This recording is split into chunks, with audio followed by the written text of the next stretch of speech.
할렐루야.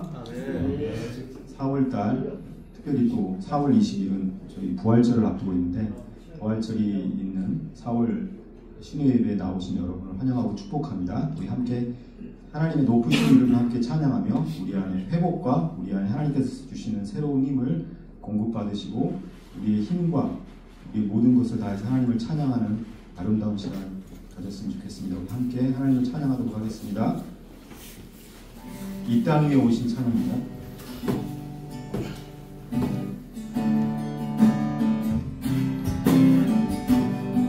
이 땅 위에 오신, 이 땅 위에 오신 하나님의 본체, 십자가에 달리사 우리 죄 사하셨네. 하나님이 지극히 높여 모든 이름 위에 뛰어난 이름을 주사 우리 예수 이름 앞에 절하고 모든 입이 주를 시네. 영광 중에 오실 주를 보리라. 선포해 왕께 만세. 존귀와 위엄을 찬양해. 왕의 왕께 만세. 주 예수 하나님. 우리 고대 안에 주님 오실 그날, 지사신 왕의 영광이 이 땅을 비추네. 사단의 권세는 주 앞에 무너져 생명과 진리의 주 것에 가장 높도다. 우리 예수 이름 앞에 절하고 모든 입이 주를 시네.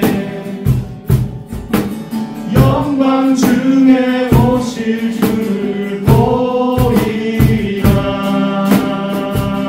선포해 왕께 만세. 존귀와 위엄을 찬양해. 왕의 왕께 만세. 주 예수 하나님. 왕께 만세. 존귀와 위엄을 찬양해. 왕의 왕께 만세. 주 예수 하나님.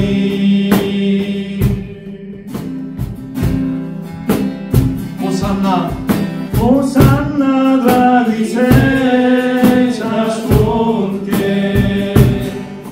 호산나 불러와 주의 가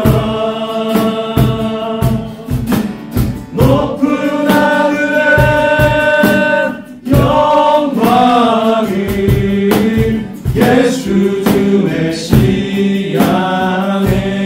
호산나 호산나 다윗의 자손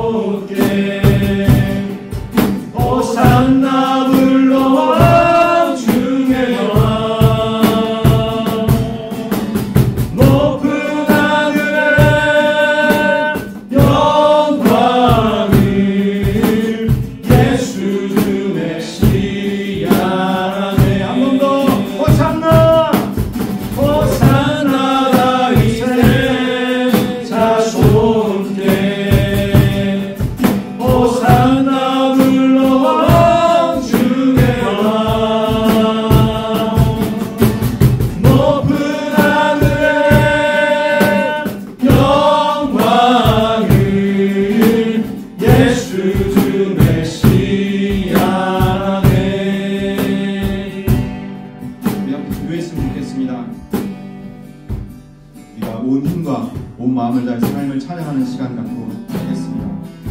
온 우주의 창조자이신 우리의 주인이시며 그리고 우리를 구원하시는 하나님 아버지를 예수 그리스도를 이 시간 우리가 전심으로 찬양하며 그분께 전심으로 우리의 모든 힘을 다하여서 온 마음을 다하여서 전심으로 예배하는 시간 갖게 해달라고 우리 함께 기도하시겠습니다.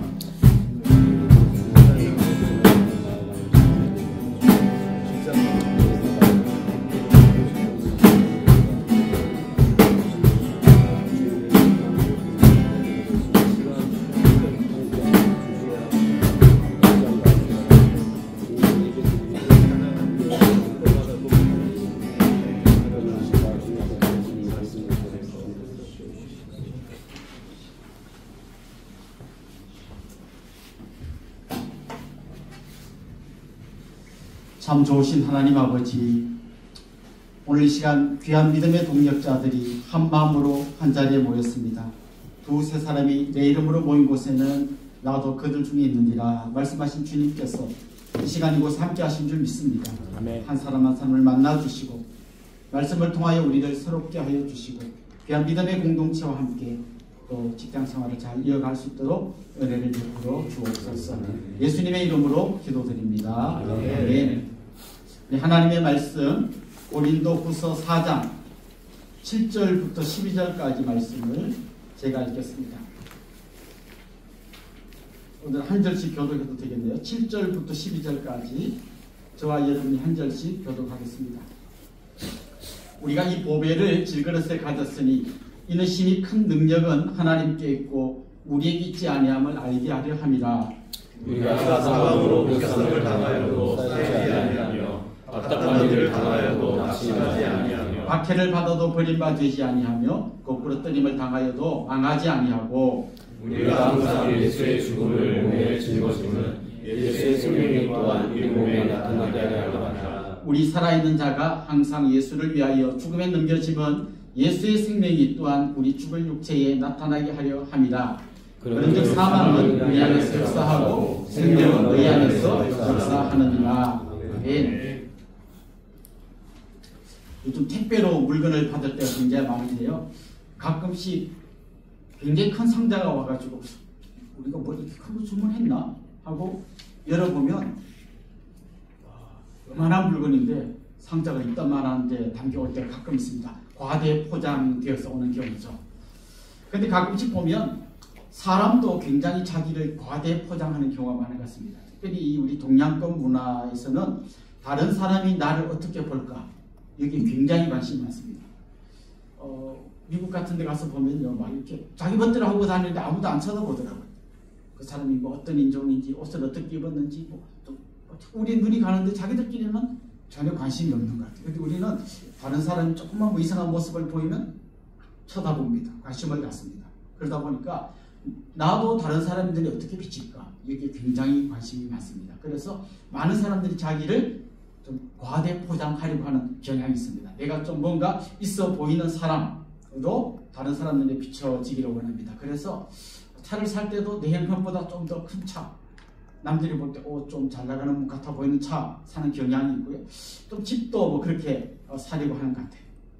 특별히 우리 한국 사회에서 자기를 포장하기 좋은 포장지는 역시 대학교입니다. 대학교는 거의 제가 볼 때 우리 한국에서는 거의 신흥 종교에 가깝습니다. 이 교를 믿으면 우리 아이가 굉장히 행복하게 살 거라고 굳게 믿는 부모님들이 많은 것 같습니다. 근데 오늘 본문은요, 이런 포장지를 다 벗겨낸 인간의 실체가 어떤 건지를 이야기했는데요. 그런 인간을 표현하는 한 단어가 질그릇이라는 단어. 질그릇.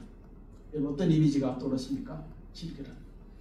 여러분이 아시는 이조 백자나 이런 거 아닙니다. 여기 질그릇은 진흙으로 만들어서 그냥 그늘에 말린 그릇. 보통 그 당시 쓰던 것은 이런 거고요. 좀 많이 발전한 거는 요걸 한 요즘으로 지금 초벌구이 정도 한 거.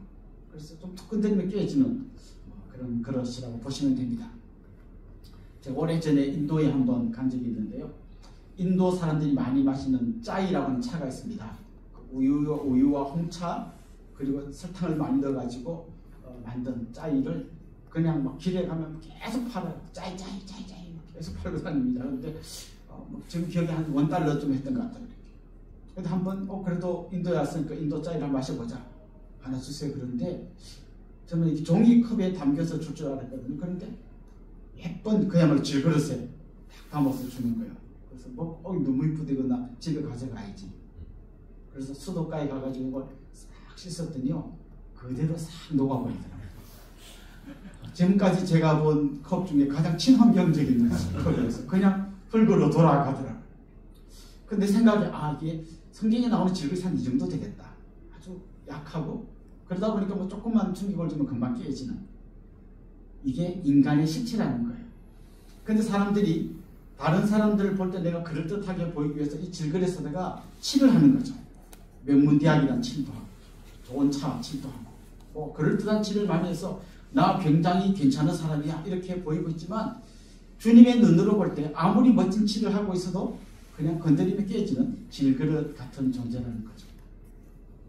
근데 미성숙한 사람일수록 자기가 어떤 존재인지 잘 모릅니다. 우리 아이들을 키울 때 보면 있죠. 한 4살, 5살 이럴 때 아빠랑 우리 아들이랑 씨름하면 거의 제가 99.9% 승리에 목전해서 이제 마지막 승리를 쟁취하기 직전에 제가 넘어져가지고 아들이 승리합니다. 그럼 이제 아들이 막 오늘도 아빠를 이겼다고 굉장히 좋아합니다. 그때 이제 한마디 더 해주죠. 이렇게 너 밥을 많이 먹더니 힘이 좀 세진 것 같아. 그러면 막 밥을 또 막 열심히 먹습니다. 미성숙할수록 자기를 정확히 모르는 거죠. 그래서 저는 요즘 너무 쉽게 말하는 분 있잖아요. 하나님 어디냐 이렇게 쉽게 말하는 분은 그냥 자기가 얼마나 약한 질그릇인지를 잘 모르는 사람이라고 할 수 있죠. 실제로 이제 사람들 중에 뭔가 경지에 이른 사람, 고수라고 하는 분들은요. 예를 들면 태권도 막 7단, 8단쯤 되는 분들 좀 운동 좀 하신 것 같은데요. 좀 조금 했습니다. 이런 분 조금 했습니다. 이거 7단, 8단이 좀 되는 분이고요. 아니면 흰띠 정도 됩니다. 하수하고 고수는 하는 말이 비슷해요. 진짜 흰띠 조금 한 사람은 조금 했으면 조금 한 거거든요. 진짜 막 이렇게 고수들은 조금 했다 그래요. 남자들은 이렇게 막 조금 하는데 어떤 분이 이렇게 같이 하시는데 좀 할 줄 아세요? 조금 합니다. 둘 중 하나예요. 진짜 조금 하든지 아니면 아주 잘하든지. 근데 이제 누가 제일 무서운가 하면 이렇게 중수 있잖아요. 태권도 빨간띠 이런 사람 이렇게. 우리 학교 다닐 때도 보면 빨간띠는 집에 갈 때 딱 메고 갑니다. 딱 빨간띠 이렇게 메고 갑니다. 근데 7단 8단은 그렇게 하지 않죠. 자기를 잘 모르는 사람은 사실 한 중수쯤 되는 사람이죠.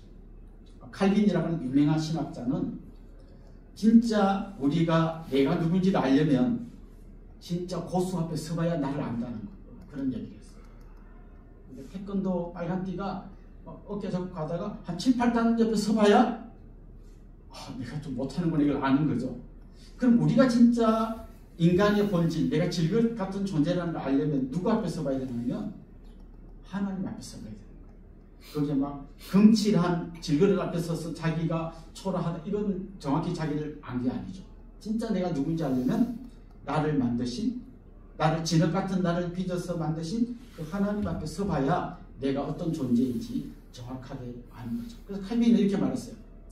하나님을 알면 알수록 나를 잘 알고 나를 알면 알수록 하나님을 더 잘 알게 됩니다. 그래서 계속 순환된다는 거예요. 나를 잘 알아야 하나님을 알고 하나님을 잘 알아야 나를 아는 이렇게 된다는 거죠.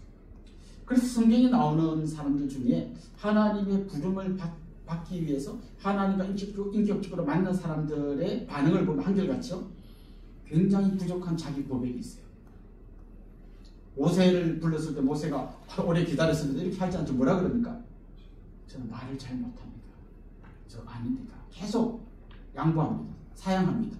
왜냐하면 자기가 알거든. 이사야는 성전에서 그곳에 임재하신 하나님을 만난 다음에 이렇게 고백했어요. 화로다 나여 망하게 되었도다. 나는 입술이 부정한 자요 부정한 백성 중에 거하면서 만군의 하나님을 배웠음이로다. 그 만군의 하나님 앞에서 자기가 얼마나 초라하고 또 더러운 존재인지를 발견한 거죠. 기도원 주님의 사자가 와서 그를 부를 때 계속해서 그가 저는 가장 작은 지파 중에 가장 작은 집안 중에 가장 작은 자라고 말하는데 되게 겸손하네? 아니요. 자기 실체를 정확히 아는 거죠. 에레미야도 나는 아이라 라고 라고 자기 고백을 했습니다. 그러니까 진짜 하나님을 제대로 만난 사람은 자기 얼마나 질그릇같이 연약한 존재인지를 잘 안다는 것이죠. 실제로 여러분 스스로도 한번 생각해 보십시오. 저도 생각해 보면 이렇게 물에 빠진 적이 있습니다. 아무 힘도 못 쓰고 그냥 누가 안 건져줬으면 그대로 죽었을 뻔한 적이 있습니다. 물속에서 제가 10분 버티고 이렇게 할 능력이 없더라고요. 또 옥상에서 한번 떨어진 적도 있습니다. 조금만 잘못 떨어졌으면 머리 다 깨지고 죽을 뻔했다 이런 적도 있고, 교통사고 크게 중앙선 넘어온 차랑 부딪혀서 한번 전복된 적이 있습니다. 머리 다 깨졌는데 그 침대에 누워있을 때 옆에 택시기사가 1도 2도 차이로 당신 죽을 수 있습니다. 저 그런 존재, 조금 세게 박으면 죽고 머리 빠져 죽고 연약한 존재입니다. 여러분 스스로 한번 생각해 보십시오. 질그릇 같은 나를 한번 돌아보십시오. 정서적으로도 우리 굉장히 사실은 약합니다. 좀 뭐가 힘든 일이 있으면 굉장히 예민해지고요. 구원의 확신이 있습니까? 날씨에 따라 구원의 확신이 생겼다 없어졌다 그러는데, 비 막 오고 막 질퍽거리고 하면 구원의 확신도 같이 흔들리는 우리 굉장히 연약한 존재인 거죠. 그래서 이런 자기가 다른 사람에게 드러나지 않게 하려고 열심히 치를 합니다. 그럴듯한 치를 해서 나는 꽤 괜찮은 사람이라고 힘을 주고 다닙니다. 성경은 정확하게 우리가 질그릇이라고 이야기를 합니다. 근데 오늘 본문은 우리가 질그릇이라고 말하는 걸로 끝나지 않고 거기서 한 걸음 더 나아가는데, 질그릇 안에 보배가 담겨 있다고 말합니다. 사실 이건 어울리는 조합은 아니에요. 보배는 질그릇 같은 데 넣지 않습니다. 보배는 보석상자, 보배합 이런 데다가 넣어야 되죠. 그런데 뭔가 어울리지 않는 조합인 거죠. 질그릇 건드리면 깨지는 이 허당 그릇에다가 아주 소중한 보배가 담겨있는 게 오늘 본문의 이야기입니다. 한마디로 그 보배는 보배 대신 예수 그리스도를 의미하는 거죠. 자, 여러분, 어떤 병이 있다고 생각해 보십시오. 진짜 병을 우리 이렇게 부릅니다. 거기다가 물을 부으면 물병이라고 부르고, 술을 부으면 술병이라고 부르고, 약이 있으면 약병이라고 부르고, 기름이 담기면 기름병이라고 부르죠. 사실은 진짜 그릇의 가치는 어떤 재질로 만들어졌냐가 보다 더 중요한 것은 그 안에 뭘 담고 있느냐 하는 건데요. 그리스도인은 어떤 사람이냐? 가장 연약한 질그릇이지만 그 안에 보배 대신 예수 그리스도를 품고 있는 사람인 것이죠. 그런 사람에 대해서 오늘 본문은 어떻게 이야기합니까? 예수 그리스도를 품고 있는 그 사람에 대해서 이는 능력의 힘이 큰 것이 하나님께 있고 우리에게 있지 아니함을 알게 하려 합니다. 그 질그릇을 칠해가고 대단한 사람이 아니라 그 안에 보배 대신 그리스도가 담겨있을 때 우리는 가장 소중하고 존귀한 존재가 된다고 말씀하고 있습니다. 그러면서 그리스도를 품고 있는 사람은 어떤 사람이냐? 8절 9절 이런 말씀이 나옵니다. 우리가 사방으로 우겨쌈을 당하여도 쌓이지 아니하며 답답한 일을 당하여도 낙심하지 아니하고 핍박을 받아도 버림받지 아니하며 거꾸로 뜨림을 당하여도 망하지 아니하고. 사실 바울은 자기가 거의 도살장에 끌려가는 양 같은 자리에 있다는 고백을 가끔씩 했습니다. 그러면 그가 낙심하지 않을 수 있었던 것은 워낙 이 그릇의 강도가 세서가 아니라 그 안에 보배 대신 그리스도께서 계셨기 때문이라는 것이죠. 그래서 저는 여러분이 두 가지 함정에 빠지지 않아야 한다고 생각합니다. 첫째는 내가 칠한 것에 스스로 도취돼서 내가 대단한 존재라고 생각하는 착각에 빠지면 안 됩니다. 또 한 가지 함정은 뭔가 하면 내 안에 그리스도가 계신데도 불구하고 초라한 내 그릇, 질그릇인 내 모습 때문에 스스로 자기를 비하하고 자기를 초라한 존재로 만들지 않아야 한다는 거죠. 두 가지를 정확히 봐야 한다는 거죠. 나는 가장 초라한 질그릇이지만 예수 그리스도가 내 안에 계시기 때문에 나는 세상의 그 무엇으로도 깨뜨릴 수 없는 능력 있는 그리스도인이 된다는 거죠. 이 두 가지 어울리지 않는 이 정체성이 바로 우리의 모습인 거죠. 가장 약하지만 가장 강한 존재라는 것입니다. 자, 그러면 이제 우리가 중요한 질문 한 가지를 던져보아야 됩니다. 하나님은 왜 이렇게 약한 우리를 보배 되신 그리스도를 보내주셔서 가장 강한 존재로 바꾸셨을까요? 무슨 목적을 갖고 이렇게 했을까요? 오늘 본문 11절에 보면 우리 살아있는 자가 항상 예수를 위하여 죽음에 넘겨진다 이런 말을 했고요. 12절에 보면 굉장히 해석하기 어려운 말씀이 나오는데 이런 말씀입니다. 그런즉 사망은 우리 안에서 역사하고 생명은 너희 안에서 역사하느니라.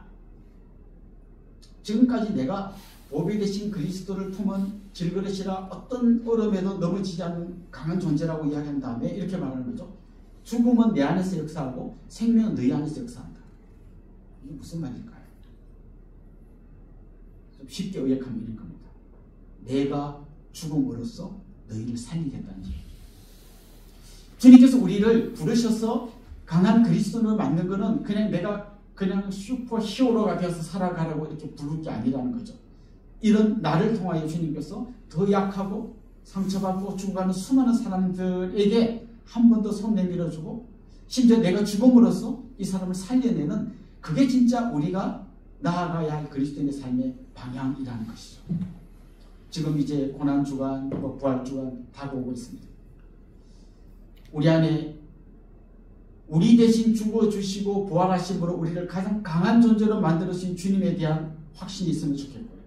한 걸음 더 나아갔으면 좋겠습니다. 여러분 회사에서 만나는 수많은 동료들, 남들은 현대자동차 다닌다고 부러워하지만 그 중에 죽고 싶은 사람도 있고 정말 회사를 때려치고 싶은 사람도 있고 오늘 정말 자면서 내 얘기 안 왔으면 좋겠다고 보고 주무시는 분도 분명히 있을 거예요. 저는 그런 분들이 여러분 한 번 더 손 내밀어 주시고 그분들의 아픔도 좀 더 공감해 주시고 사망은 내 안에 있고 생명은 너 안에 있으면 좋겠다라고 하는 진짜 우리를 위하여 십자가를 지신 그리스도의 그 마음이 여러분 안에 있어서 여러분 한 분 때문에 여러분 부서가 행복해지는 그런 진짜 능력 있는 그리스도의 삶을 살 수 있기를 주님의 이름으로 축원합니다. 아멘. 기도드리겠습니다. 하나님 아버지, 가장 약한 우리를 통하여 주님의 크신 일을 이루어 가실 줄로 믿습니다. 아멘. 우리 주님께서 우리 안에 계심으로 질그릇 같은 우리가 가장 강한 능력의 사람이 될 수 있음을 믿고 당당하게 살기를 소망합니다. 그러나 주님 동시에 생명은 너희 안에 있고 죽음은 내 안에 있다고 말한 바울의 고백처럼 또 내가 또 다른 한 사람을 위하여 작은 수고를 아끼지 않고 때로는 희생하고 내가 죽음으로 너를 살려주겠다고 하는 주님의 마음을 또 다른 누구에게인가 전할 수 있는 능력 있는 그리스도인이 되게 하여 주옵소서. 아멘. 감사하고 예수님의 이름으로 기도드리옵나이다. 아멘.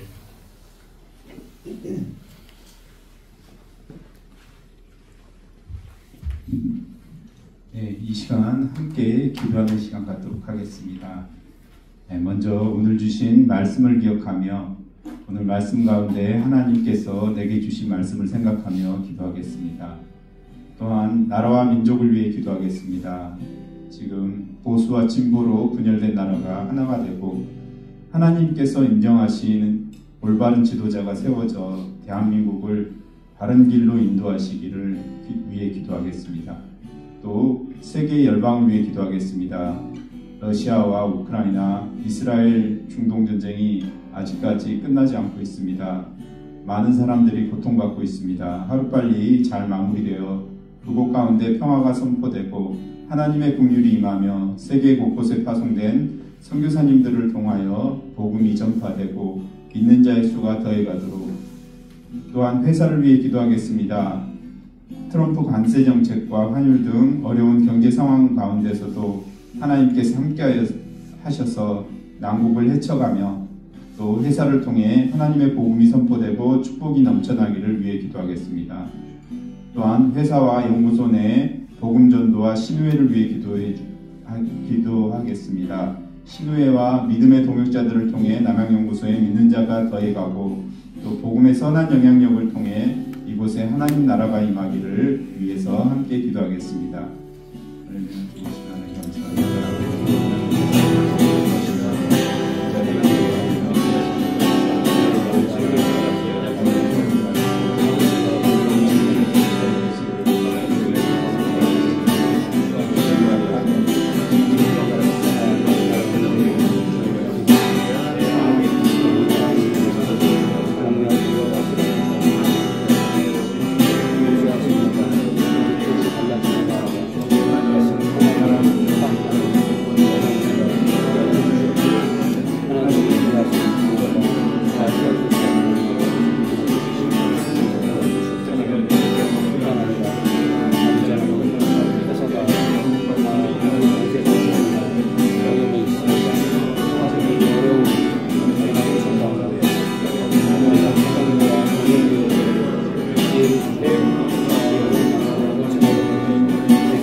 모든 것 감사드리며 예수님 이름으로 기도드립니다. 아멘. 할렐루야. 네. 4월 부활주일 있는 날입니다. 신우의 예배 나온 형제자들 주님의 이름으로 축복하고 환영합니다. 혹시 오늘 예배 처음 나오신 분 계실까요? 안 계시죠? 네.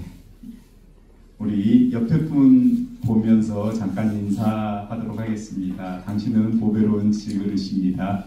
보배가 되는 질그릇입니다. 네. 우리 예배 후에 식사 준비되어 있으니까 휴게실이나 1층 라운지에서 함께 식사하시면 될 것 같고요. 바쁘신 분들은 꼭 가져가시기 바랍니다. 네, 그리고 지금 부활절 행사 지금 신청 받았고요. 지금 건빵 나눔으로 지금 우리 김대성 형제님이 이렇게 전달해주고 계시는데, 네, 혹시 개인적으로 신청하시는 분, 다른 물품 준비하시는 분들은 지원해 드릴 테니까 연락 주시면 참고하시기 바랍니다. 또 참석자 인원 회람 부탁드리고요. 혹시 신우회 가입 안 하신 분 계시다면 신우회 가입 부탁드립니다. 네, 목사님께서 축복기도로 예배 마치도록 하겠습니다. 우리 주 예수 그리스도의 은혜와 하나님 우리 아버지의 극진하신 사랑과 성령님의 감화, 감동, 위로, 교통 충만하시니 우리 현대자동차연구소의 귀한 믿음의 동력자들과 그 가정과 섬기시는 교회와 또 이 연구소 위에 현대자동차 위에 이제로부터 영원토록 함께 있을지어다. 아멘.